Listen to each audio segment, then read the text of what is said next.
everyone, it's Nicole Nowosad here today with another Design With video, and today we are going to use some products here from close to my heart, and I'm going to talk about how simple it is to create a little bit of extra texture on your page with not a lot of effort. So I have a couple photos here, 3.5 by 5, and I have 4 or 5 different sheets of pattern paper and some stickers, and that's pretty much all I'm going to use on this project. It's all from a collection released from close to my heart. It's a super fun, pretty one. I believe it's called Stitched Up, and I love it. So I'm going to use this kind of light blue dotted background for my background on my page, and I have 2 photos I'm going to trim down to be the same size and mount with photo squares. And I have this fun journaling card that comes in the collection. They have a whole bunch of different cards you can choose. And I'm actually going to trim one down here to add a little bit of journaling on later on. And just to create a curve on the page rather than that square kind of rectangular 3x4 shape. So I'm going to trim that down. I know those are going to go there. And I am going to layer them with foam adhesive to add a little bit of texture. So in this collection, there is this really fun quilt-like background that I thought would be perfect and not a lot of work to add to my page. So I'm actually going to kind of crop off here a row of the quilted background and add it to each side of my project. And that dimension there that's already in the paper, it's just one way that you can add texture. It has a bit of a quilted look to it, but I thought I'm going to add a little bit more texture very easily using my sewing machine, which I'm having trouble threading at the moment, but I'm going to go ahead and down that middle row of that white area, I'm going to add in a little bit of texture. So if you don't want to use a sewing machine, you could definitely poke holes and do hand stitching down here.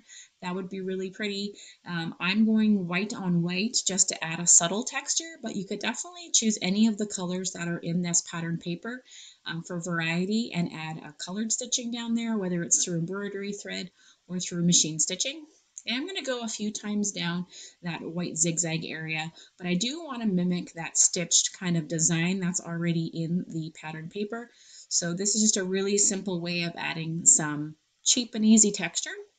If you don't have a sewing machine and don't feel like you want to hand stitch, you could get the same look by using a tracing roller, you know, like you get for sewing if you are a sewer and you want to use a tracing wheel to trace the pattern onto fabric. You could roll that through ink and roll that down through your design here, and you could get that little bit of texture in that way if you're not the sewing type. So not everyone is quite the sewing type, but sewing really is a really simple way to add texture to a pattern background. So you can see here how the texture is already starting to build just by adding those few simple rows of stitching. And a straight stitch like this one is a really, really simple way. And the zigzag pattern itself adds even more texture. So I'm going to trim off my ends. I don't tie off my ends. Some people like to use washi tape in the back of their pattern paper, but I just leave it as it is, and I haven't had really a lot of problems. So I am going to stick my photos down with foam adhesive, and I am going to stick my journaling area cards here with foam adhesive as well. That's just another great way to add texture and dimension to your page. So a lot of people, you just stick down with tape runner, and that's perfectly fine. There's nothing wrong with that whatsoever. But if you really want to add a lot of dimension and some texture to your projects, making things pop up a little bit is always a great way to do that. And it sits quite nicely in a page protector. You don't have to worry about things kind of being too chunky. These foam squares are meant for scrapbookers, so they're meant to fit nicely so they fit in your page protector. Now I am going to tilt my photos a bit so they're not perfectly straight on purpose. I find if you try to line them up, they will look uneven and wonky. So I am going to put each of the photos on their own angle. And now I'm going to add some of these stickers. So again, you could just put the stickers down on their own, but when you add a bit of foam adhesive to the back of them, you really get that texture and that dimension quite easily onto your project. So I'm going to put this blue flower here by the pink journaling card, and then balance the pink out on the other side of the page with the pink flower there in the bottom right or left corner of my photo. And then there's a few more smaller stickers here off the sticker sheet. So I'm going to fool around a little bit with this left side because I do want to bring a few more flowers in. So I kind of tinker around with a few different flower versions on the sticker sheet, and I end up winding up still with that blue flower there, and I'm going to add that little red one in the corner. And again, I'm adding these all with foam adhesive so that everything's going to pop up of the page. So I have some foam strips as well, so some of the smaller flowers I can use and add that and tuck them in. I'm going to add one here into the bottom left corner of one of the photos, really as a way just to kind of cover up that photo and adds a little bit more dimension in that area. These cool little sprigs of flowers that are on the sticker sheet are great to add a little bit of texture and dimension to fill in your gaps that you have. One tip I will tell you is when you want to create a bit of a cluster and you want things to kind of flow nicely on your page, you really want to have things overlap each other. So these flowers you can see are overlapping the pattern paper on either side of the layout. And that's just a nice way to have everything kind of blend and overflow nicely onto your project.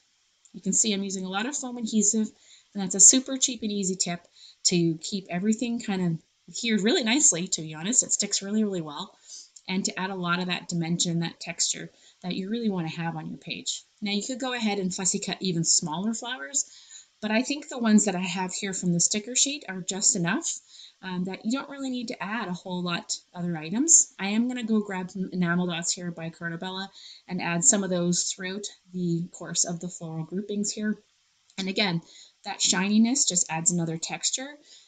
Every different sort of texture and element you add, if it has a different feel or a different design to it, it adds a new layer of texture to your element. So adding, die cuts that you have left over, like I have these leaves here that I'm going to add. They're a little bit more open, open of a pattern.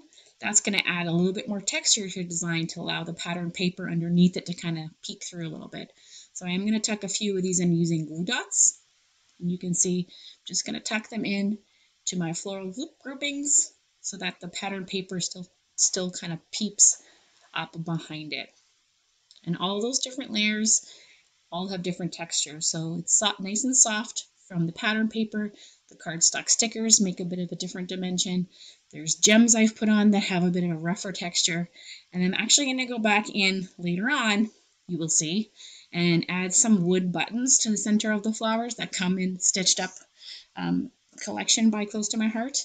I'm going to sew the insides of these with a bit of a hemp twine, just to add a little bit more of that natural texture to the page. And then I'm going to replace those in the center of some of the flowers instead of the, the blinged out things that I had. And that's just going to add another texture to this. Now I have wood, I have paper, I have twine, I have cardstock.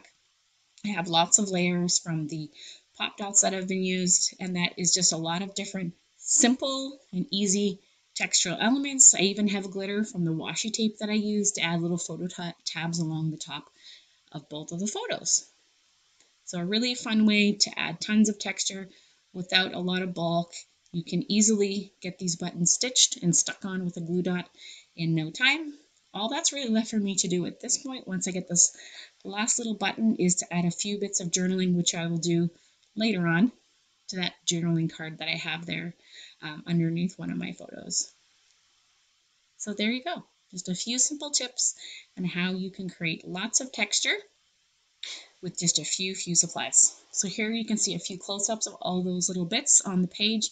I personally love the stitching on the page. I think it adds a lot of texture and dimension, and the layers of the different flowers and the die cuts and the buttons are just wonderful layering, dimensional textural elements that really add a lot of variety to your project.